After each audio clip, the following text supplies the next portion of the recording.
నమస్కారం. లక్ష్మి చెప్పే కథలకు స్వాగతం. వీణులతో వీక్షించటానికి సిద్ధం కండి. ప్రియ సఖులు, ఇప్పుడు మనం ప్రముఖ రచయిత శ్రీ సుబ్రహ్మణ్యం వల్లూరి గారు రచించిన తప్పెవరిది అనే ఒక చక్కటి కథను విందామండి. ఈ కథ 2026లో నిర్వహించిన కథల పోటీలో ప్రథమ బహుమతి పొందిన కథ. ఇక కథ మొదలు పెట్టేస్తున్నానండి. నా కొడుకుతో అన్నాను, మగవాడిలా తలెత్తుకు తిరగటం నేర్చుకోరా. ఊరికే పరిస్థితుల మీద, వాళ్ళ మీద, వీళ్ల మీద నెపాలు వేయకు. నీ అపజయాలను ఇంకొకరి మీద రుద్దకు అని. ఎన్నోసార్లు ఇలా వీడిని మానసికంగా హింసించటం చేశాను. నేను గ్రహించలేదప్పుడు. నేను తిడుతున్నది, అవమానిస్తున్నది మానసికంగా కృంగిపోయిన నా రక్తం పంచుకు పుట్టిన కొడుకుని మీద అన్న విషయం.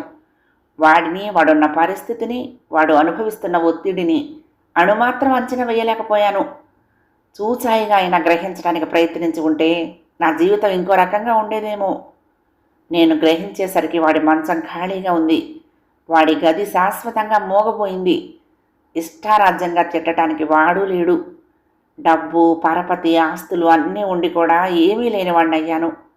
నాకన్నా అర్హులు ఎవరూ ఉండరు ఇలాంటి జాతకానికి. కలలో కూడా ఊహించిన దుర్భర జీవితం నా ముందు ఉందని అనుకోలేదప్పుడు. కొద్దిగా సహకారం, ఓర్పు, వాడి పరిస్థితులను అర్థం చేసుకోవటానికి సరిపడేంత విచక్షణ జ్ఞానం నాకెందుకు లేకపోయిందో అప్పట్లో. ప్రతి విషయంలోనూ ఆచితూచి వ్యవహరించే నేను నా కొడుకు విషయంలో విచక్షణ జ్ఞానం లేకుండా ఎందుకు ప్రవర్తించానో ఊహించుకుంటేనే నా మీద నాకు ఏహ్యభావం కలిగింది. గతాన్ని తలుచుకుని ఒకచే ప్రాప్తం నా నుదుటిన రాసిపెట్టి ఉందని తెలియదు కదా నాకు అప్పట్లో. మా తరం వేరు, వాళ్ళ తరం పూర్తిగా భిన్నమని ఎందుకు తోచలేదు నాకప్పుడు. కాలం మారింది, కానీ నాకు ఆ గ్రహింపు అంతా అయిపోయిన తర్వాత తెలిసి ఉపయోగం ఏముంది. నా కొడుకుకు అప్పుడు 27 ఏళ్ళు. బాహ్య ప్రపంచానికి మాత్రమే కాదు, నా కంటికి కూడా వాడొక ఘోర విఫలం. అన్నింటిలోనూ అని ఎలా, ఎందుకు అని అనుకున్నానో నాకు ఇప్పటికీ అర్థం కాదు. చదువులో ఎప్పుడు కూడా మొదటి 4-5 స్థానాల్లో ఉండేవాడిని. అంత తక్కువగా ఎలా తప్పుగా అంచనా వేశానో. తొందరపాటుతో కూడిన నా అహం నా చర్యలకు, తోటాలాంటి మాటలకు కారణమని ఇప్పుడిప్పుడే తెలుసుకున్నాను. నేనొక సాధారణ మధ్యతరగతి గృహస్థుణ్ణి. మగవాడు చెమటోడ్చి సంపాదించాలి అనే కాలంలో నా యవ్వనం మొదలైంది. మొదటి నుంచి నాలో పురుషాహంకారం ఎక్కువ. అప్పటిదాకా మగవాళ్ళు చెమటలు ధారపోసి సంపాదించేవారు. శారీరక కష్టమే ప్రధానమైన రోజుల్లో చెమటలు కక్కకుండానే ఫ్యాన్ కింద కూర్చొని చేసే బ్యాంకులో గుమస్తా ఉద్యోగం సంపాదించాను. అదే బ్యాంకులో పనిచేసే ప్రేమీలను ప్రేమించి పెళ్లి చేసుకున్నాను అని ఊరందరికీ తెలిసిన వాస్తవం. నిజం మాత్రం వేరే. ప్రేమీలంటే నాకు ఇష్టమే, కానీ తన జీవితం అంటే ఇంకా చాలా ఇష్టమని ఎవ్వరికీ తెలియనివ్వకుండా జాగ్రత్త పడిన మనిషిని. ఇది ఎవ్వరికీ తెలియని సత్యం. అందువల్లే 30 ఏళ్ళు నిండకుండానే ధనవంతులు నివసించే ప్రాంతంలో పెద్ద స్థలం కొని ఇల్లు కట్టగలిగాను, కారు కొనుక్కోగలిగాను. ఎప్పుడు ఎవ్వరిని లేదా పరిస్థితులను కానీ నిందించి ఎరగను. నా కొడుకులా కాలక్రమేణా ఇంకో 4 పెద్ద స్థలాలు కొన్నాను. గత కొద్ది కాలంగా నా కొడుకు తేజాన్ని చూస్తే విపరీతమైన బద్ధకస్తుల్లా కనిపిస్తున్నాడు నా కంటికి.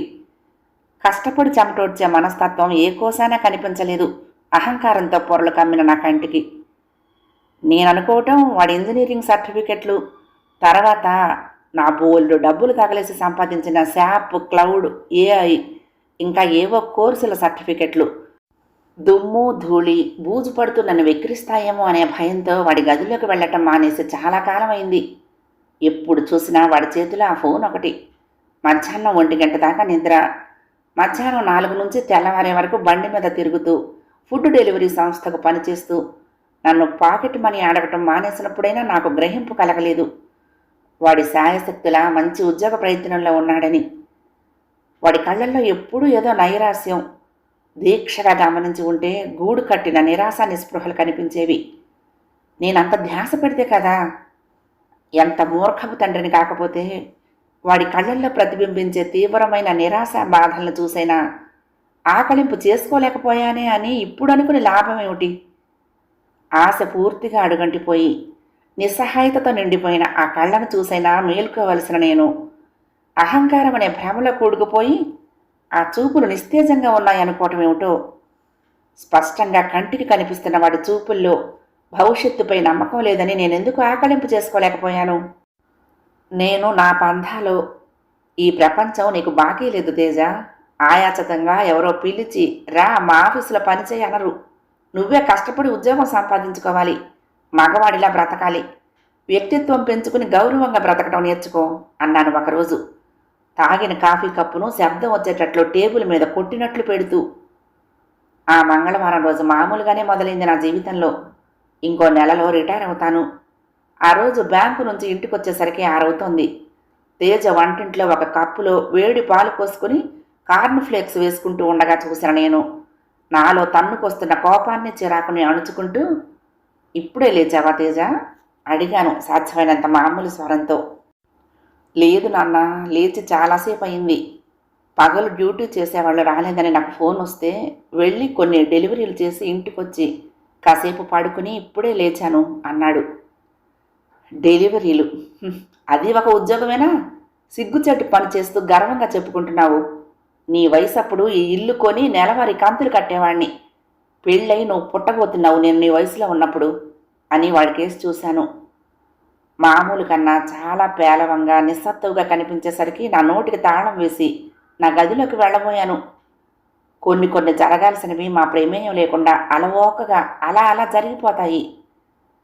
నా మాటలకు ప్రత్యుత్తరంగా, ప్రస్తుతం ఉద్యోగ అవకాశాలు దాదాపుగా శూన్యం నాన్న. నాలాంటి అనుభవలేమి వారిని తీసుకోవాలన్నా 3 ఏళ్ల అనుభవం అడుగుతున్నారు. చదువు అయిపోయి 5 ఏళ్లకు పైగా అయింది నా విషయంలో. ఎవరో ఒకరు ఏదో ఒక కంపెనీలో ఉద్యోగం ఇస్తేనే కదా నాకు అనుభవం వచ్చేది.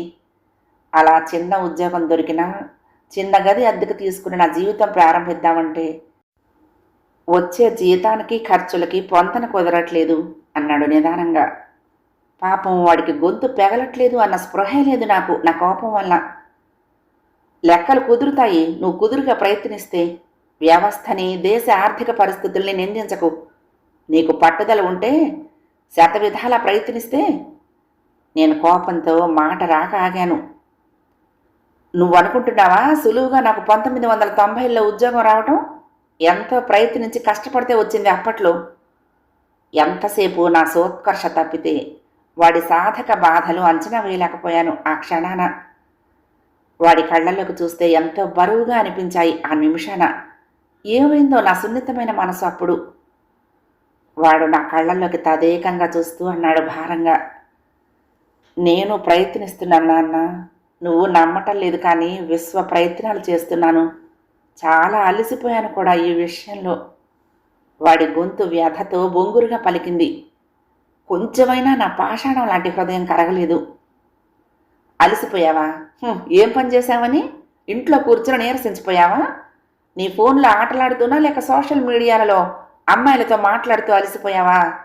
సినిమాలు చూస్తూ అలసటగా అనిపిస్తోందా? పోనీ నాలా 10 గంటలు నిలబడి పనిచేశావా? నీలో ప్రేరణ కరువయ్యి విజయవంతుడివి కాలేకపోతున్నావని గ్రహించు. నీకు సమస్తం సమకూరిస్తే ఇంటర్నెట్, చక్కటి రూము, మోటార్ సైకిలు, ముప్పోటల భోజనం, తలదాచుకోవటానికో ఇల్లు, ఇవన్నీ ఉంటే ఇంకేం కావాలి? 27 ఏళ్ళు వచ్చినా మొన్నటి దాకా నెలకు 10,000 టంచనగా పెన్షన్ల పాకెట్ మనీ. మీ అమ్మ గారాబంతో ఈ అలవాటు చేయటంతో తిని తిరగటం బాగా అలవాటైంది. మీ అమ్మ క్యాన్సర్తో కన్నా నీ గురించి ఆలోచించిపోయిందేమో అనిపిస్తోంది నాకు. నిన్ను చూస్తూ ఉంటే ప్రపంచంలోని అన్ని బాధ్యతలు మోసేవాళ్లే ఉన్నావు. నా మాటలు ఆపటంతో తలుపులు లేని వంటిల్లు, హాలులో భయంకరమైన నిశ్శబ్దంలో శబ్దం చేయని ఫ్రిడ్జ్ నుంచి అతి నెమ్మదిగా వినిపించే కంప్రెసర్ సౌండ్ కాస్త డీజిల్ జనరేటర్ నుండి వచ్చే శబ్దంలా వినిపించింది ఆ మౌనంలో. నేను నా కొడుకు జవాబు కోసం చూడటం లేదు. వాడు కోపంతో రెచ్చిపోతే నేను ఇంకా వాడిని చడామడా తిడదామని ఆలోచిస్తున్నాను. అయితే వాడి నుంచి అనుకున్న ప్రతిస్పందన లేదు. నా మాటలు విన్నట్టు బుర్ర ఊపాడు గంగిరెద్దులా. నువ్వనేది నిజమే నాన్న. నువ్వు నా వయసులో ఉన్నప్పటిలా నేను లేను. ఎందుకో అలా కుదరలేదు నా విషయంలో. ఉన్న చోటు నుంచి 3 అడుగులు నా వైపు నడిచి ఎప్పుడో చిన్నప్పుడు పసివాడిగా ఉన్నప్పుడు నన్ను కౌగిలించుకున్నట్లు నన్ను హత్తుకుపోయాడు. మామూలుగా బలంగా కౌగిలించుకున్నట్లు లేదు వాడి కౌగిలి. నా మీద వాడి శరీరాన్ని ఆసరా కోసం ఆనించినట్లు అనిపించింది. నా నుంచి కొద్దిగా దూరంగా జరిగాడు. ఇప్పటి నుంచి మీకు భారం కాకూడదని నిశ్చయించుకున్నాను నాన్న. మీకు వాగ్దానం చేస్తున్నాను. వెళ్ళి ప్రశాంతంగా విశ్రాంతి తీసుకోండి. నేను డెలివరీలకు వెళ్ళాలి కాసేపట్లో. మీకోసం పుల్కాలు, ఆలు కూర, మజ్జిగ చేసి పెట్టాను. తిని విశ్రాంతి తీసుకోండి అని వాడి గదిలోకి వెళ్ళిపోయాడు. కాసేపు అక్కడే నిలబడి అంతవరకు జరిగింది తలచుకుని సంతృప్తిగా నిట్టూర్చాను. కఠినంగా ఉండకపోతే ఈ కాలం కుర్రాళ్ళు ఎందుకు పనికిరారు అనుకుని ఆ రాత్రికి తినేసి నిద్రపోయాను. ఉదయం లేచేసరికి 6:30 దాటినా, వెలుతురు వచ్చినా ఎందుకో ఇల్లంతా చాలా నిశ్శబ్దంగా అనిపించింది. మామూలు నిశ్శబ్దం కాదది. ఎప్పుడూ అలాంటి మౌన వాతావరణం వినలేదు. ఏదో అపశృతి తోచింది. అదేమిటో అనుకుంటూ మంచం దిగాను. కాలకృత్యాలు తీర్చుకుని వాడిని లేపుదామని హాల్లో నుంచి గట్టిగా పిలిచాను. తేజా, తేజా అరిచినా జవాబు లేదు. ఇవాళ ఎలాగైనా వాడితో కూర్చుని కనిపించిన ఉద్యోగాలకు అప్లికేషన్లు పెట్టించాలని నా పట్టుదల. ఇంకా తాత్సారం చేసే ఓపిక లేదు తండ్రిగా. అంత గట్టిగా అన్నిసార్లు పిలిచినా జవాబు లేకపోయేసరికి వాడి బెడ్రూమ్ తలుపు కొట్టాను. గాఢంగా నిద్రపోతున్నాడు అనుకుని. వాడి తలుపు కొట్టి తోస్తే తలుపు తెరుచుకుంది. చెత్త కుండీలా ఎక్కడంటే అక్కడ పడి ఉండే విడిచిన బట్టలు, షూసు, సాక్సు, పుస్తకాలు పడి ఉండే గది చూస్తే ఎంత శుభ్రంగా కనిపించింది. పక్క మీద దుప్పటి అప్పుడే వేసినట్లు. నేల మీద చెత్త అన్నది లేకుండా ఎంతో నీటుగా ఉంది. కిటికీ పరదాలు పక్కకు జరిపి ఉండటంతో చల్లటి గాలి పలకరిస్తోంది. మంచం మీద ఉన్న దిండుపై వాడి సెల్ ఫోన్, పక్కనే ఒక మడిచిన తెల్ల కాగితం దూరం నుంచే కనిపించాయి. నా వెన్ను నుంచి చాలా చల్లగా ఏదో నా ఒళ్ళంతా కిందకు పాకినట్లయింది. కిటికీలో నుంచి వచ్చే చల్లగాలికి కాదని స్పష్టంగా తెలుస్తోంది. అసంకల్పితంగా తేజ అనే పిలుపు నా నోటి నుంచి ఆక్రందనలా వెలువడింది. జవాబు రాకపోయేసరికి వాడి బెడ్రూమ్లోని బాత్రూమ్ తలుపు దబదబా బాదాను. తలుపు లోపల వైపుకు జరిగింది కానీ వాడు లోపల లేనట్లు తెలిసింది. కంగారుగా ఇల్లంతా వెతికాను. బయట తోటలో, గ్యారేజ్లో వాడి బండి ఉంది. నా పాత కారు లేదు. డాబా పైన వెతికి మళ్ళీ ఇంట్లోకి పరిగెత్తి వాడి గదిలోకి వెళ్ళి బెడ్ మీద దిండు పైన పెట్టిన కాగితం అందుకున్నాను. వణుకుతున్న చేతులతో కాగితం తెరవటానికి బదులు చింపినంత పనిచేశాను. తెరిచి చదివితే ఇలా రాసింది ఆ ఉత్తరం లాంటి పత్రంలో. నాన్న, నాకు తెలుసు నువ్వు నన్ను పరమ బద్ధకస్తుడిలా, ఎందుకు పనికిరాని వాడిలా, బలహీనుడిలా, గమ్యం లేనివాడిలా చూస్తున్నావని. నాకు మాత్రం నువ్వనుకునే మగవాడిలా బ్రతకాలని అనిపించి నా సహాయశక్తిలా ప్రయత్నించాను. నువ్వు నమ్మినా నమ్మకపోయినా నేను ప్రయత్నించటం అనుమానం లేని నిజం నాన్న. నువ్వు నడుచుకుంటూ శ్రమపడి ఎక్కిన కొండకు మెట్లు లేవు నాన్న ఇప్పుడు. అదే నా దౌర్భాగ్యం. నేను అలాంటి కొండ చుట్టూ తిరిగినా ఒక్క మెట్టు కూడా కనిపించలేదు. ఎలా ఎక్కాలి నాన్న నున్నగా ఉండే ఆ కొండని? నేనే కాదు, ఎవరైనా నాలాగే జారి కింద పడతారు. నా అలమారలో నువ్వు చూడటానికి, చదవటానికి ఈ సంవత్సరం నేను అప్లై చేసిన 270 పై అప్లికేషన్లు, వాటికి వచ్చిన ప్రత్యుత్తరాలు నీలిరంగు ఫైల్లో ఉన్నాయి. చూడండి నాన్న. మీకు చెప్దామన్నా సిగ్గేసి చెప్పలేకపోయాను నాన్న. గత 38 నెలలుగా నేను రోజుకి 13-14 గంటలు తిరిగి ఆ డెలివరీ యాప్ కోసం పనిచేస్తే వచ్చిన ఆదాయంతో ప్రతి నెల నా చదువు కోసం బ్యాంకులో చేసిన అప్పుపై వడ్డీ కట్టడానికే సరిపోయింది. అసలు అలాగే ఉంది నేటికి. ఎందుకు ఈ వృధా ప్రయాస నాకు? ఎవ్వరినీ మెప్పించలేను నాన్న. నువ్వు నేను సంపాదించిన దాంట్లో కొద్ది మొత్తమైనా దాచుకో అంటే ఎంత ప్రయత్నించినా నా వల్ల కాలేదు. మిగిలితే కదా. నేనేమి దుబారా ఖర్చులు చేయలేదు. గత 3 ఏళ్లుగా నిన్ను నయా పైసా అడగలేదు. నువ్వు నా వయసులో ఉండగా నీకొచ్చే జీతం కన్నా ఇప్పుడు ఇంకా తక్కువగా ఇస్తున్నారు. ద్రవ్యోల్బణం లెక్కలోకి తీసుకుని చూడు నాన్న. డబ్బులు సరిపోక నా థైరాయిడ్ జబ్బుకి మందులు వేసుకోవటం మానేశాను. మోటార్ సైకిల్ ఇన్సూరెన్స్ అయిపోయి 2 ఏళ్లు దాటింది. నిన్ను డబ్బులు అడగటం ఇష్టం లేక ఆలోచనలతో నా బుర్ర వేడెక్కిపోయేది. ఆవేదనతో నా బుర్రలో నా కేకలే ప్రతిధ్వనించేవి. నా దురదృష్టవశాత్తు ఆ అరుపులు ఆపటానికి నా దగ్గర స్విచ్ లేదు నాన్న. నువ్వన్నది నిజం. ఈ ప్రపంచం చాలా బలమైనది. నా బలం సరిపోలేదు ప్రపంచంతో దెబ్బలాడటానికి. నేను చేసిన ప్రతి ప్రయత్నం విఫలమైందని బాధపడని క్షణం లేదు గత కొన్ని నెలలుగా. నేను ముష్టిఘాతం విసిరే ముందే నా మీద గట్టి దెబ్బ పడేది. ఎన్నని తట్టుకోగలను నాన్న? ఓటమికి తల వంచే సమయం ఇప్పుడు. నా సహనానికి హద్దులుంటాయి అని ఈ ప్రపంచానికి తెలియదు.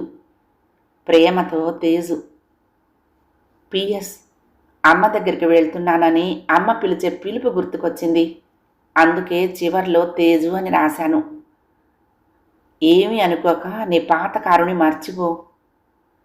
ఆ 4 ముక్కలు చదివిన తర్వాత గాయపడిన జంతువులా నా నోటి నుండి భయంకరమైన శబ్దం వెలువడింది.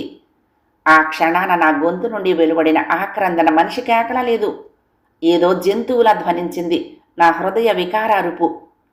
అదే క్షణాన ఇందాక తేజ కోసం ఇల్లంతా వెతికినప్పుడు బార్లా తెరిచిన వీధి తలుపులో నుంచి 2 వ్యక్తులు పరిగెత్తుకు రావటం స్పృహ తప్పుతున్న నా కంటపడింది. వాళ్ళు చేసిన సపర్యలకు కాసేపటికి కళ్ళు తెరిచాను. ఆ కింద పడ్డవాణ్ణి మళ్ళీ జీవితంలో లేవలేదు. తేజ నా పాత కారుతో పాటు చెరువులో మునిగిపోవటానికి ప్రధాన కారణమైన నేను ఏ శిక్ష లేకుండా నిర్లజ్జగా తిరుగుతున్నాను.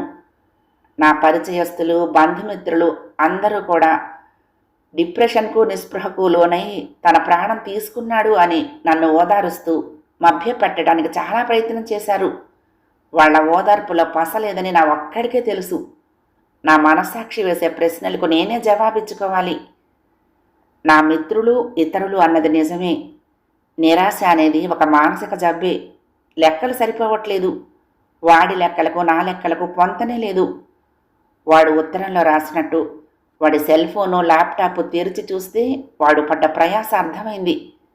నాలాంటి కళ్ళు ఉండి అహంకారంతో కళ్ళు మూసుకుపోయిన నికృష్టుల కోసం వాడు ఫోను, ల్యాప్టాప్కి పాస్వర్డ్లు తీసేసి తన కష్టాన్ని సాక్ష్యాలతో కళ్ళ ముందు ఉంచాడు. వాడి అశేష ప్రయత్నాలు చూస్తే కళ్ళు బైర్లు కమ్మాయి. 100 కొద్దీ ఉద్యోగాలకు దరఖాస్తు చేసుకున్నాడు. ఎక్కువ శాతం తిరస్కరణలు కృత్రిమ మేధస్సు చేసినవే, హెచ్ఆర్ వాళ్ళు చేసినవి కావు. తెలివైన కుర్రాడి తెలివితేటలు కృత్రిమ మేధస్సు నిర్ధారించింది. నేను హాయిగా నిద్రపోతున్నప్పుడు వాడొక ప్రచండ యుద్ధమే చేశాడు, నాకు తెలియకుండా పాపం. అది కూడా కనిపించని శక్తులతో, శత్రువులతో. నేను వాడి తండ్రిగా రంగుల కళ్ళజోడు పెట్టుకుని నా అందమైన లోకంలో విహరిస్తూ ఉండేవాడిని. వాడిని అవకాశం దొరికినప్పుడల్లా వేధిస్తూ వాడి అంతం చూశాను. ఉన్న ఒక్కడిని కోల్పోయి ఇప్పుడు ఈ సంపాదించిన 25 కోట్లకు పైగా ఆస్తి ఎవరికివ్వాలి? వాడున్నప్పుడు వాడికే ఇచ్చుంటే వాడి బ్రతుకు తెరువు ఏర్పరచుకునేవాడు అన్న ఇంగితం లేకపోయింది నాకు. వాడి విజయాన్ని 1990లో ఉన్న కొలమానంతో కొలిచాను. వాడు నా అంచనాలకు తగ్గట్టు లేకపోతే అదే కొలమానంతో వాడి ముణుకుల మీద వాచిపోయేటట్లు కొట్టానే సిగ్గు లేకుండా. మన పిల్లలకి నీ వయసులో ఉండగా నాకు కారు, ఇల్లు ఉండేది అని గర్వంగా చెప్పుకుంటాము. మనం చెప్పనిది ఏమిటంటే 1990లలో 2 ఏళ్ల జీతానికి పెద్ద స్థలం వచ్చేది, అంతేకాని ఇప్పట్లా 20 ఏళ్ల జీతానికి కాదు. అలాగే వృద్ధాప్యంలో అందుకునే పింఛన్లు ఇప్పటి యువతకు ఏది? మా తరంలో మాకు ఆశ, అదేనండి ఆంగ్లంలో హోప్ అంటారు, అది ఉండేది. ఇప్పటి తరానికి ఏది? మా వాడి ఆశను సమూలంగా సర్వనాశనం చేసింది ఏదో ఈపాటికే గ్రహించి ఉంటారు. కథ సమాప్తం. ప్రియ సఖులు, ఈ కథ మీకు నచ్చితే తప్పకుండా లైక్ చేయండి, షేర్ చేయండి, కామెంట్ చేయండి, సబ్స్క్రైబ్ చేసుకుని నన్ను ఎంకరేజ్ చేయండి. ఉంటానండి. ప్రేమతో లక్ష్మి, కృష్ణా తీరం దుర్గమ్మ సన్నిధానం. నమస్తే.